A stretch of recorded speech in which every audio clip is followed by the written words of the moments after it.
TJ Storm? Question mark, question mark, question mark. What's up, nerdsicles, nerds, nerdigles? It is I, the OGGM, coming to you live at 8:30 in the morning on this, the 6th day of March 2024. I don't know why I'm talking like this, but sure, let's run with it. It is a cold, gloomy, foggy, rainy day here at Site B, because of course it is, which means I'm going to feel like crap all day. I need to move to the desert. It's Wednesday, I think, which means it's time to take a look at all the tabletop role-playing game crowdfunding Kickstarter backer-lit thingies that are coming to an end. These are all can be found at your favorite crowdfunding site at choice. I've posted links to the ones I think are kind of cool, but as always, my opinion matters, not a lot. Make up your own mind. From Pinnacle Entertainment, we have Savage Worlds Science Fiction Companion for Savage Worlds. This ends on March 25th. It's $60 is the most popular pledge. PDF and print versions of the book, some archetypes, and a PDF adventure. This is basically a collection of Savage World settings and builds and ideas for running Savage World type stuff, sci-fi type stuff using Savage World. You've heard me talk about Savage Worlds before. It's a system, like when you look at it on paper, you're like, this doesn't work. This makes no sense. And then you play it and you're like, wow, this system's great. There's a lot of great ideas in Savage Worlds. Of course, I love Deadlands and Weird West. Their superhero game was really excellent. So, if you're a fan of Savage Worlds and you want to just get their companion of all things sci-fi, here you go. From Silver Arm, we have The Shrike, an old school essentials adventures for $70 is the most popular pledge.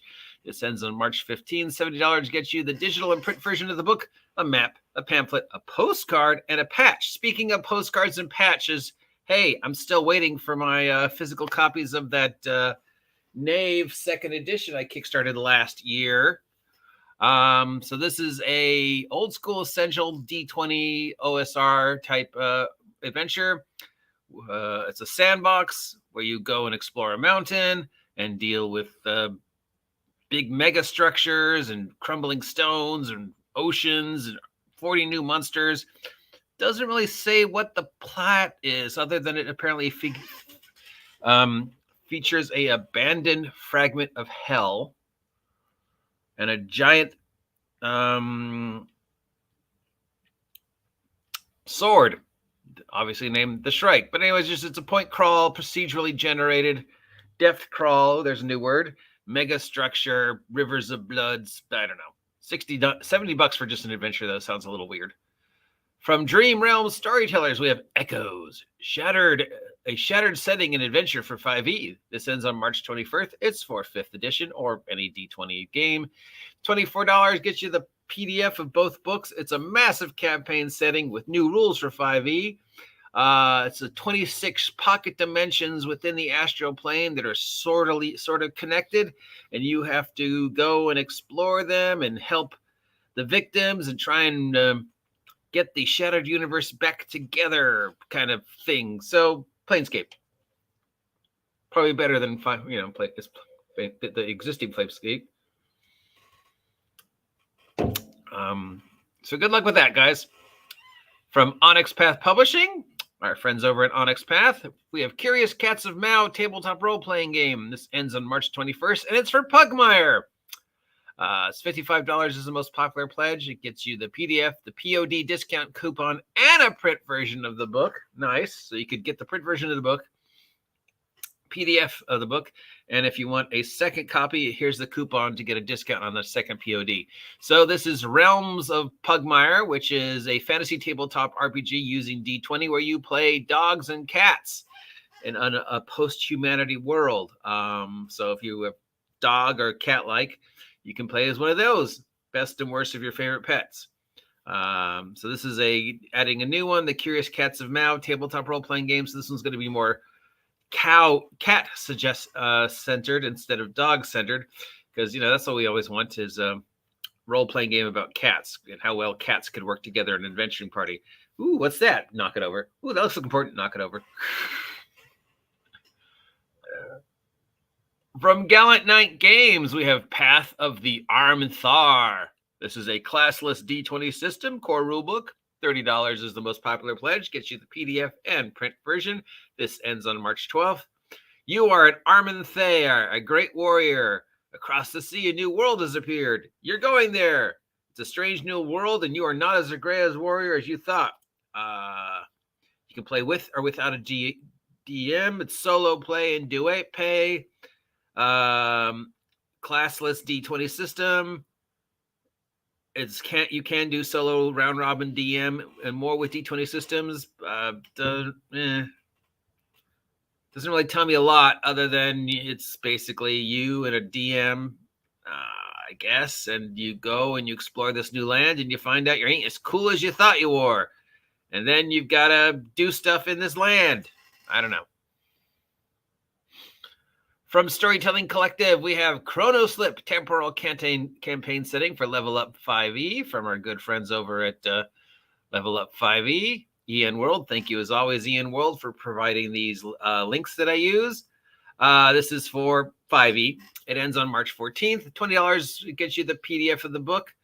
Every 3 days, the world resets. You've watched movies and TV series or played games where the world loops after a certain amount of time has passed. I'm curious to see how a role-playing game would do that too. So it's basically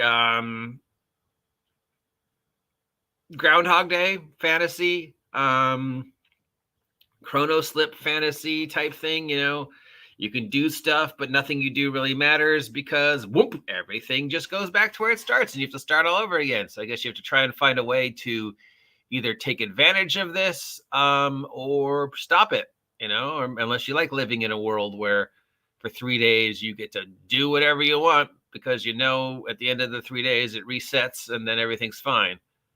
But then it's a copy of a copy of a copy, so you begin to notice the differences. Could it work? I never played Chronoslip. Did anybody play? I like the art from Chronoslip, but I never got a chance to play it.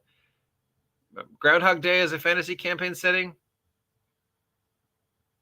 Maybe. I don't know. I think it would work if, like, you know, it resets and you go back, but like second, or your player character has forgotten how many resets you've been through or has no idea where you are. You know, so you could have done this 100 times. This could have been your first time. And then since, you know, the copy of the copy of the copy, after a while, you start to notice differences. And maybe I'm reading too much into it, but it could be fun. From Dead Box Games, we have Spire Wish for 5e. It's a zine, $10 for the PDF and print version. It's a 5e adventure for levels up to 5. A widow has noticed her husband is dead and she's trying to resurrect him, and she's getting help in resurrecting her husband from a demon. That can't be good. So your adventurers show up and I guess you have to try and stop her or help her or stop the demon or convince her not to resurrect her husband. Anyways, you know, resurrecting demons never works, never ends up well. From Bannerless Game, we have the No Patel Motel, a single-player murder mystery RPG. This ends on March 16th. The most popular pledge is $20 for the PDF and the print version. You are an overnight clerk at a seedy hotel. 50 guests begin to show up and then get murdered. You have one chance and 28 pages to determine who the killer is, using cards and dice and other things. So if you like single person murder mysteries, like Death and Other Distractions that just ended its run on Hulu, this might be fun for you. And finally, from our good friend Ed, we've got Era Kaiju, a tabletop RPG where you become a kaiju. This ends March 17th. It's $15 is the most popular pledge for the PDF and the print version, where you play the beta kaijus. You don't get to play Godzilla, you get to play the smaller ones, and you have to work together to, convince the humans not to shoot you, to control your territory, to protect the world, or, if you want to just be evil kaijus and destroy the world. Whatever.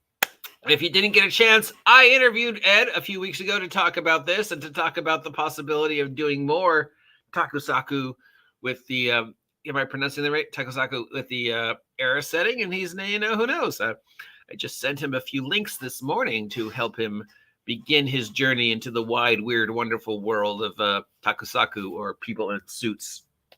Who knows? We could have Era Sentai next. Era is a great series of source books. I really like the systems once it was described to me. It's a D10 point system, and Ed is kind enough to let me interview him every now and then, which, you know, he's pretty much the only person that ever reached out to me to let me interview them. And there you go. So, yep, that would be my one for this week, obviously. So yeah, that's it for this week. If any of those sound like something you want to kickstart, head on over to your favorite crowdfunding site. Toss them a coin to your Witcher, as we say. You'll get some books, a PDF. Maybe you'll get some stickers or a patch or a badge, or I don't know. You get stuff, and you get to support a smaller game. There was one more. Where'd it go?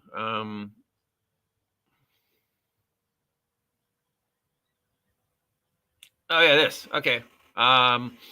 There is a friendly local game store that is looking for support in Brooklyn. This is called the Cobalt Cafe in Brooklyn. It's a tabletop role-playing game cafe.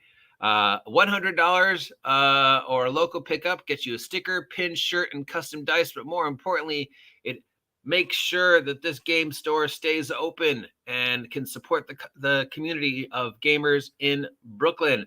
So it's to help the store stay open. It's to help to create a private room so you can record gaming sessions. So they're extending it and stuff like that. If you do steaming games, they want to provide you with a space. So that's what they're doing.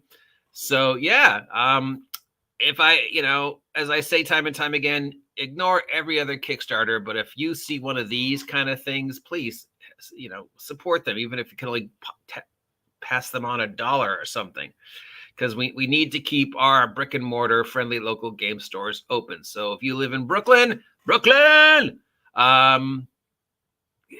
toss these, $100, and you can get a shirt, sticker, pin, and whatever. But more importantly, you make sure that this building can continue to support the tabletop role-playing game community in the neighborhood.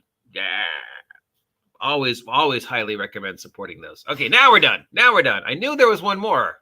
I don't know, but I don't know how I skipped it. Anyways, it's early. So, yeah, it's Wednesday. It's cold.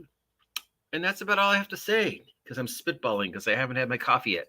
If any of these sound like something you want to support, you know what to do. Or you could support me instead, because I, need your support. If you like, share, subscribe, buy my merch, have a great day, drive careful because it's raining, and I'll talk to you later.